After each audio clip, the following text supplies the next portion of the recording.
Hi, this is Eric Martin from Board Game Geek, and I'm here with James Delozio from Hasbro / Wizards of the Coast. Hasbro, yes. Hasbro, actually.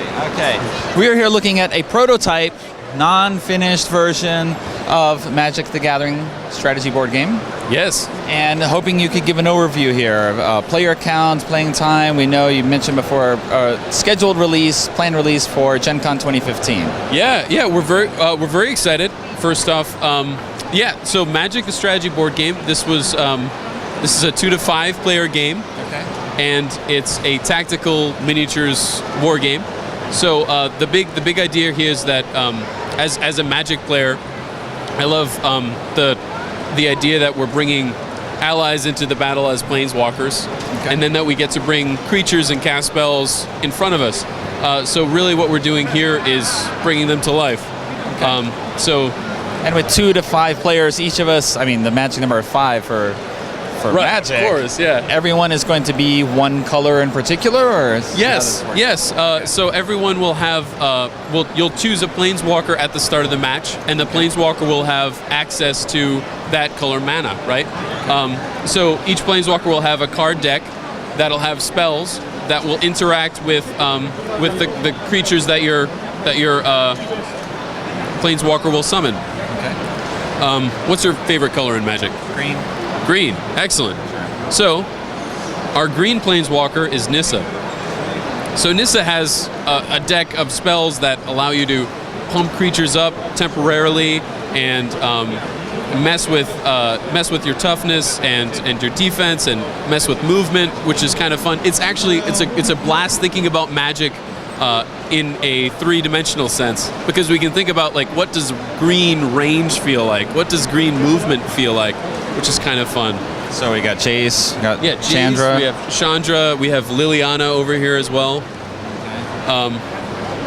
And these are the 4 that we have today at Essen, and White still hasn't been announced yet, but we're looking forward to revealing that to you guys. So if you like Nissa, then you'll enjoy the Forest Elementals and Elven Archers that she's going to bring onto the battlefield. Again, the game is 2 to 5 players, and at the start of the game, you'll only have your planeswalker on the battlefield. Okay. And you'll start in one of the back spaces.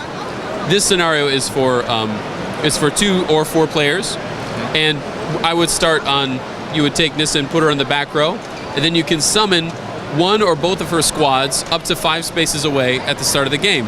And then once you have additional squads out, you can choose to take your turn with either Nissa or one of those squads. Okay. And on your turn, you'll move and attack with the squad. You know, you'll get in there and brawl it if you have a melee squad, and you'll try and pepper and dance around if you have a ranged squad. Okay. And you'll be casting spells. So spells from the original game. I assume these are spells for these are spells exactly designed for Magic the strategy board game. Okay.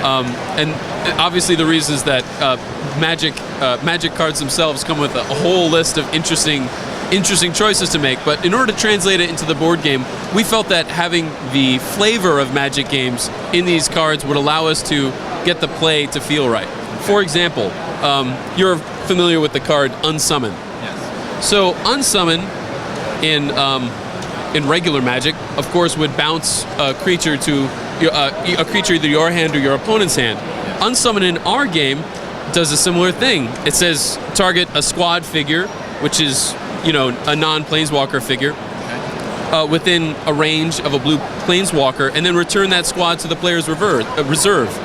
So it's a bounce spell, and we could call it Unsummon because that's kind of what it is, but you see how the Magic card would kind of be a bit of a misnomer here. Yes. So these come with their own card decks.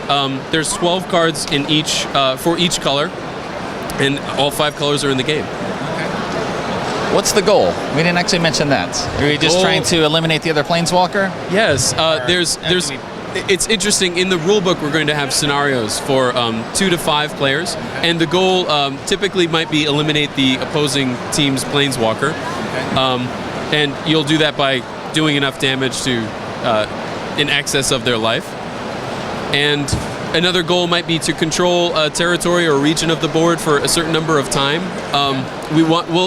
That's still in development, but we'd really like to make it so that you have a few different ways to win, just like in Magic, how Yes. All paths lead to Rome, but you have to figure out what's your way of getting there. Okay. What about these are for the? What are these special cards? Maybe show off some of these. So, in addition to the spell cards, we also have army cards. These are your stat sheets.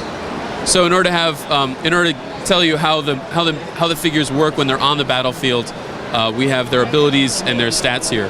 So, as you can see, each figure card will have an illustration, of course, and then some life. It'll have an attack and a defense number next to it, which is power and toughness, right? So in this game, our combat will be determined by our dice. 6-sided dice, 2 shields, 3 swords, and 1 blank, and you'll be rolling that as to simulate, creatures battling each other and planeswalkers battling each other. The card also has rules text for special abilities. Right now, we're working with some really fun ones in this edition of the game. Of course, this could change. Death Touch is here, which is exciting. You need that. Yeah, you have to have those touch points. Otherwise, why have it be magic? Yeah, exactly. We're really having fun playing with the fun keywords and core mechanics of Magic in that sense. Okay. Transforming them. Although I guess just sometimes you don't have to. I guess. Yeah. I mean, Death Touch, you can immediately make sense of what it would mean in this type of game. Right. So. Yeah. Some of them we've loved so much in the Magic card game that we wanted to figure out how we could get it. And an example of that is First Strike. First Strike says that if you roll more crossed weapons than the player, the figure has remaining life, they don't roll defense dice. Okay. Which gets you that same feeling of a first striking 2-1, killing a 2-2 right. Before, as damage is being dealt. But so it's not exactly that, but you can get immediately when first strike happens, you're like, that makes sense in a Magic sense. You mentioned off camera before that the lead designer is Craig Van Ness. Yes. And other designers involved within the group? Yes, I'm working on it with Craig at Hasbro, and there's Ethan Fleischer at Wizards of the Coast who's working on it as our West Coast folk. How did it originate?